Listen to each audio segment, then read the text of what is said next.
यौमे मज़दूर। आज मई का पहला दिन है। आज का दिन मज़दूर का दिन है।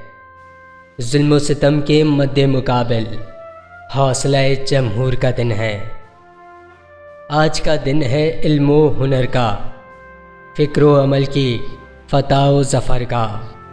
आज शिकस्ता-ए ज़ुल्मत-ए शब है। आज फ़रोग़-ए नूर का दिन है। सदियों के मज़लूम इंसान ने आज के दिन ख़ुद को पहचाना। आज का दिन यौमे ऐनुल हक़, आज का दिन मंसूर का दिन है। अपने लहू का परचम लेकर आज के दिन मज़लूम उठे थे। एक नए उन्वा की रिवायत, एक नए दस्तूर का दिन है। अब न कभी हम जुल्म सहेंगे, जबरो सितम पे चुप न रहेंगे। एक नए ऐलान की साथ, एक नए मंशूर का दिन है। आज मई का पहला दिन है।